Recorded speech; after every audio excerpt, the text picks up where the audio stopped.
Salve, salve família, aqui quem fala é o Lutz do canal Cortes Podcast e no meu primeiro mês monetizado eu já fiz $3.000 só seguindo o que esse cara fala no curso dele. Então se você quer ganhar dinheiro com internet e YouTube sem nem precisar aparecer, confere o primeiro link na descrição. Cara, e aí você foi técnico da seleção brasileira, né, e a gente vê hoje o Tite, né, e a gente, pelo advento da tecnologia, né, a gente vê que o Tite é criticado 24 horas por dia. Se tem um jogo da seleção, vão tacar pedra nele, independente de como é que for o jogo, né? Como é que era na sua época? O presidente da República, e independente de quem seja, e treinador de seleção, sempre acham uma brecha. Na sua época, como é que era essa pressão, essa... Olha, Porque eu imagino que o Tite deve, assim, a cabeça dele fica desse tamanho quando tem jogo, porque não importa o que aconteça, né? Alguém perguntaria assim, uma vez eu fiz uma entrevista quando eu trabalhava na RAI, na televisão, fiz uma entrevista para o Ed Sheeran, né, que era piloto da Fórmula 1. Eu digo, e fiz para o De Angel também. Escuta, quanto é braço? A gente, o garotão, sempre se diz, eu sou braço na direção, né? Uhum. Eu perguntei para ele, quanto é braço e quanto é motor na Fórmula 1? Ele disse, o motor é 80%. Eu perguntei, então por que vocês correm, né? Qual é a graça? E a pergunta é essa, né? Se tem toda essa pressão, para que treina, né? Uhum. É um negócio que eu acho que tá no DNA, é uma coisa, eu te diria, uma coisa apaixonante. Uhum. Mas toda hora que você vai trabalhar num time, sabe que tem essa pressão. Às vezes ela é injusta, ou quase sempre injusta, porque a pressão, porque você tem que trabalhar, no caso de uma seleção, com jogadores que, cada lugar tem um, que é esse ou que é aquele. E você não tem que ter muito tempo para treinar. Então você tem que ser muito mais um selecionador, não na época da Copa do Mundo, né? Porque lá você tem mais tempo, tem pelo menos 20 dias. Mas jogador chegando aqui num dia, 3 dias depois de estar jogando, eu acho que você tem que ser muito mais um selecionador do que um treinador. Né? Selecionar quem casa com quem, porque você não vai ter tempo de fazer um trabalho para adaptar um no outro. Né? Então, de repente, você monta um time, me parece que o Tite faz isso, né? Coloca jogadores que estão mais ou menos acostumados a jogar junto, para que o time tenha menos possibilidade de desafinar. E eu acho que faz bem. Mas é complicado treinar a seleção brasileira, treinar qualquer time de ponta. Porque o futebol, quantas vezes a gente vê assim, você está escutando lá alguém narrando, e o jogador erra um gol na frente do gol, ele grita assim, esse até eu faria. Vocês cansaram de ver isso, né? Por quê? Porque também baixa a bolinha dele no final de semana. Então todo mundo joga futebolzinho no final de semana, vai lá com os amigos. Então como ele joga, ele se sente também no direito de achar que se ele estivesse lá dentro, ele também faria aquilo. Só que, então, o futebol tem suas regras próprias, diferente de outra profissão. Né? E nem se mete, se bem que todo mundo dá conselho, né? Aí eu tô com dor de cabeça, toma esse remedinho que resolve. Médico e treinador, todo mundo é um pouco, né? Toma aquilo. Mas o treinador de uma seleção ou de um clube importante diariamente é um desgaste. E diariamente o cara não descansa. Não. Tu vai caminhar e tá pensando no time, mas se eu perder, eu falando como é que eu ponho. Por exemplo, eu, quando treinador e quando estou trabalhando, eu acho fundamental ter um plano B. Tu tem que ter um plano B.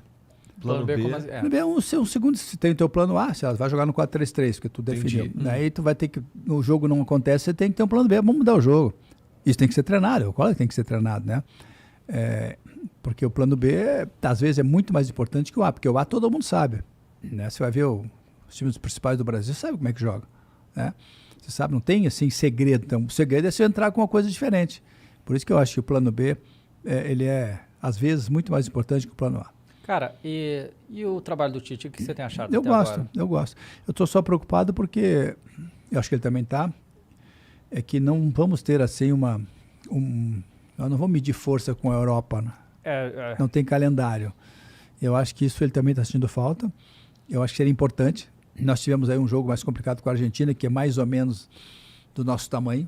Uhum. Né? Enfim, eu acho que o calendário não nos dá condições de enfrentar uma França, né? Uma Bélgica, uma Inglaterra. Mas parece que foi eles desenharam o calendário para isso, né? Sim, essa pandemia, acho que a pandemia. Também, eles estão usando isso de desculpa, eu imagino, mas Mas não tem data. Não tem, mas eles lá com eles dão um jeito de se enfrentar, né? E aí até que... Inventa os torneios. Não, e aí até que ponto... Lá eles jogam entre eles. Nós estamos Joga falando entre eles, claro. Nessa classificação. Sim, né? mas aí até que ponto, porque assim, pra eles é melhor não enfrentar, não dá chance da gente tentar nada, porque quando chegar na Copa os caras estão muito mais preparados. Teve uma Eurocopa esse ano no nível altíssimo, né? E agora fizeram essa Nations League também, que foi outro nível altíssimo. Eu, pelo menos, vejo... A classificação também que estão jogando. Cara, né? Eliminatória que é muito mais difícil que a nossa. Então, são eventos que nós não tivemos. Então, a única preocupação que eu tenho é que a gente vai se dar conta disso A gente vai na ter que Copa. descobrir sobre as seleções europeias jogando com na elas. Copa. É. Na Copa. Isso que é uma coisa que eu me preocupo também. Acho que o próprio Tite se preocupa. Você acha que o Brasil...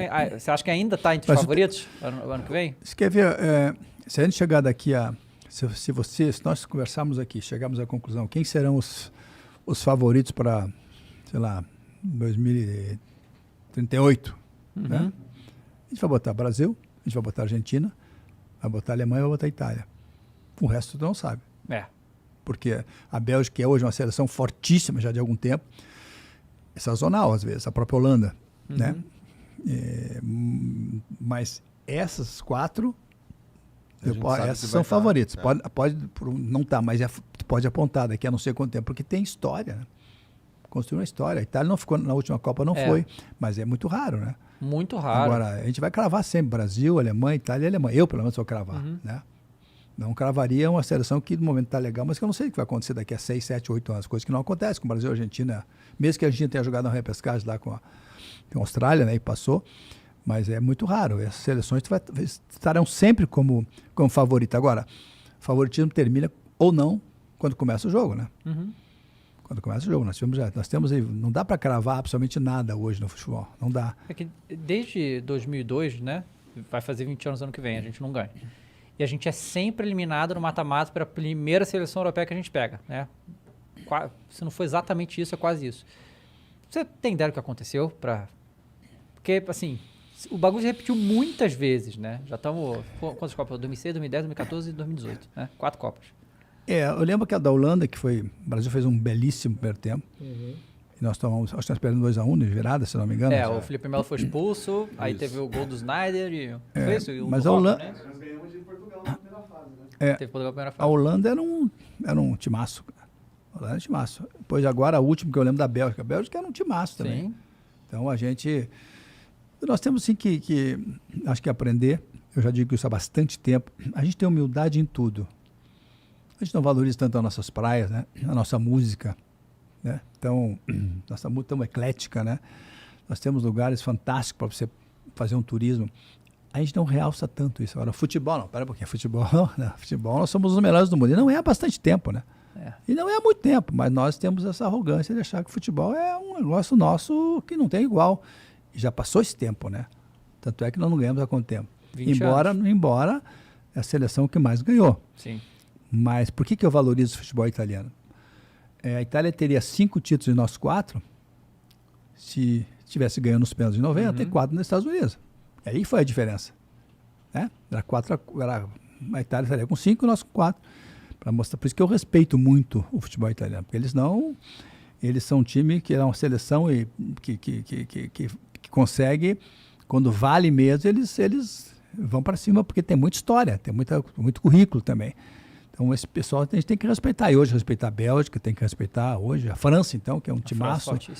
Respeitar a Croácia, para Portugal, que acho que melhorou muito o time de Portugal, muito, né?